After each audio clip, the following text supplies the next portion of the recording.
as Bitcoin right now edges closer and closer to critical support after some late night dumpage. Are we about to see something that a lot of people do not want to see? And can ADA absorb much of Ethereum's power just like I did to my twin sister in my mother's womb? As some potentially troubling signs are showing in broader markets, how could this affect Bitcoin? And are we just moments away from something very, very big?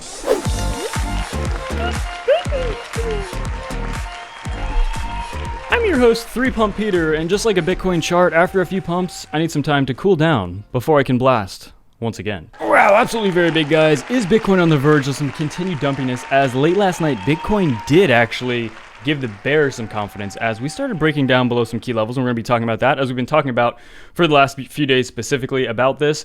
But I mean, even going back a week or two, we've been talking about a few very specific things that you need to be watching for in these Bitcoin charts, and of course, it will affect the broader market as well.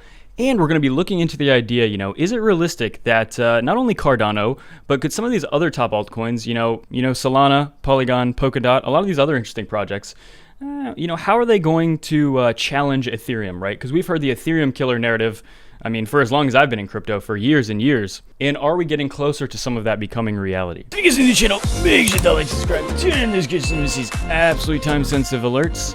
And without any further ado, I'm ready to get dumped on. Wow, so if we start here, guys, what I personally think is an inevitability is projects probably migrating off of Ethereum. For the most part, most of them already exist on Ethereum, so it would be silly to say that at least some interest, attention, projects, capital will flow into other projects. And so here we have Charles Hoskinson tweeting Ethereum smart contracts on Cardano. Glad to see someone getting into that. This is DC Spark announcing they're working on a new sidechain protocol, Milk-A-Meta, which I personally like. It has the word milk in it. And as well, Milk-A-Meta is projecting promises in the future to deliver interoperability between Cardano and other Layer 1, L1 blockchains, such as Solana. So what I personally think here is inevitable is just that, as more and more projects become, fully functional, gain a reputation with safety, security, and, just as adoption continues to grow within the crypto space, I don't see any reason why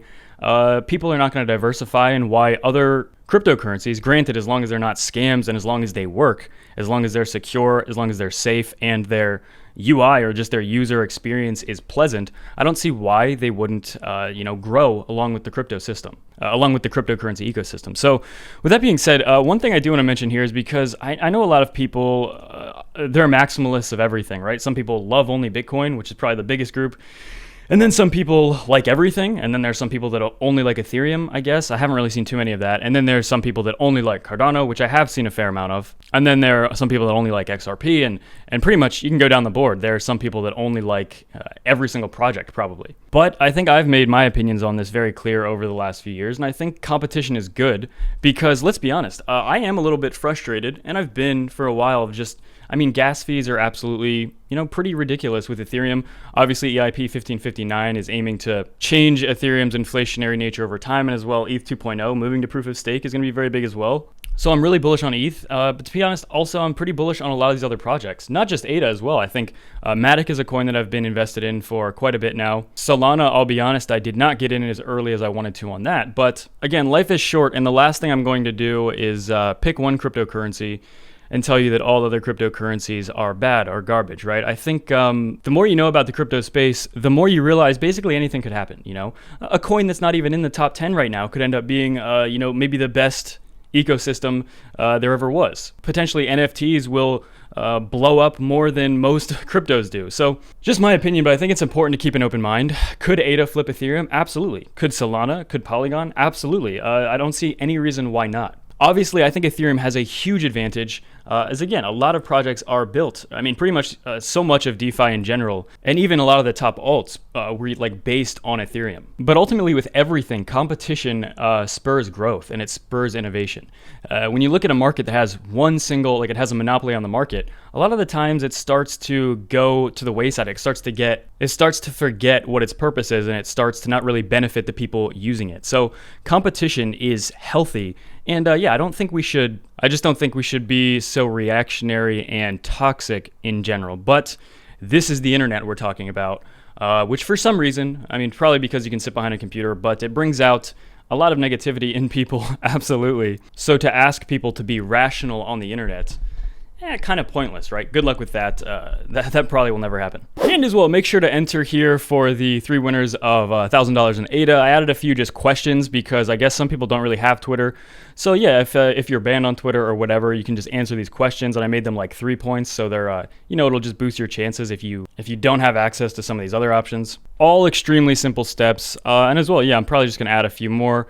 There is 19 days left. It is aimed to end right after smart contracts are set to go live for ADA. Also, jumping into the meat and tomatoes of the video, guys, here we see, again, this is still absolutely valid.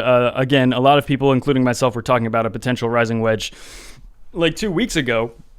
And I believe it was right about like this formation here with it actually breaking out of it. That was really badly drawn, but you get the point. Basically this line here and then like here with the light breaking down. However, it did bounce at 44. It went slightly into the high $43,000 range, but as you can see, guys, we're still in, whether you want to call it an ascending channel, which is fairly valid, or again, a similar rising wedge that we might potentially now be breaking down out of. I think this is very important to watch. Again, we still have bearish divergence. Again, I think ultimately we have extreme bullishness going over these next few months, but in the short term, I just think it's important to be cautious here because, I mean, let's take a look at some of these top alts, right? Ethereum did get rejected off of like the $3,400 range. It's now below its 21-day. It's only been a few hours, so it's not even an entire daily candle below it yet, so not a lot of time. But we do see a Cardano also initiating a little bit of a pullback down to about 250. Could go a little bit lower here. Obviously, even the $2 range is well within play over the next week or two if Bitcoin actually does initiate a pullback, which, again, this is just something I think most people probably are watching because, again, I mean, for pizza's sake, Bitcoin has just gone on 5 green weekly candles in a row, 2 above the 21 week. Very good progress, very, very bullish for Bitcoin. However, it is absolutely insane if you've been in this market and you have experience and you think that a retest of some of these macro levels is not possible.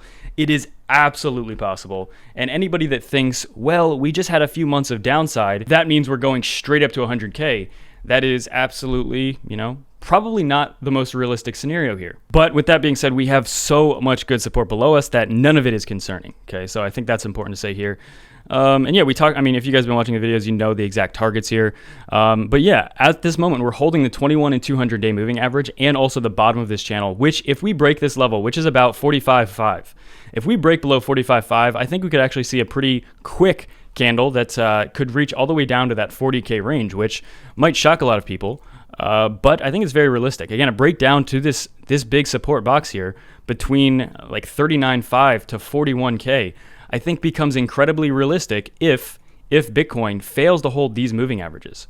And it goes without saying, that would not be bearish, that would be healthy, and it would greenlight us to go much higher over the next 1 to 2 months to end out the year. And here's another question as well, like, do a lot of you guys think that over the next 3 to 6 months, we will see a bear market? Because from my point of view, every single thing about this bull cycle over the last year has been pretty much different in every single way compared to the last bull cycle of like 2017. Basically, everyone is adopting it, and we're not talking about like a mom and pop store that has a $20,000 per month revenue.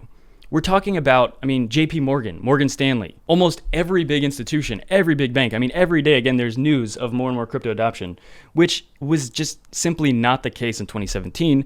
So I personally think that the possibility that these cycles could change as we move forward, I think it's a non-zero chance, meaning I just don't see a convincing reason why we'll just stay within these exact cycles forever.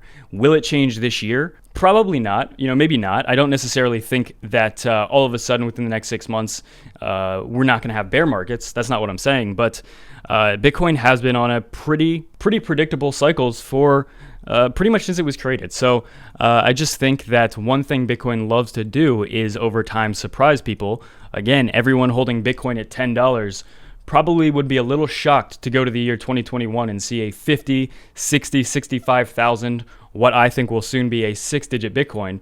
I think most people that existed and were buying Bitcoin back in 2010, 2011, I think a lot of people would be a little bit surprised at what has happened over the last decade. And I don't think that's going to change. I think, again, that's probably the most exciting thing about this space to me is that realistically, no matter how much you know about this space, no matter how much you know even about the technology, you know exactly where Bitcoin will be in 5, 10, 20 years, just as much as an actual little kid in kindergarten, right? At the end of the day, nobody truly knows long-term where this is going, and I think that is the reason that it makes it so exciting and makes the opportunity so great. Well, so if you guys are new to the channel, make sure to like, subscribe, turn on the notifications to miss these absolutely time-sensitive alerts. If you're interested in earning bonuses, deals, APY, make sure to check out the website below, and as well, make sure to just enter for the ADA competition. Quite a lot of entries there. And yeah, not too much longer. Again, I'm probably only going to be adding like simple things here. Probably no more Twitter stuff or anything like that. But without any further ado, that's it for me.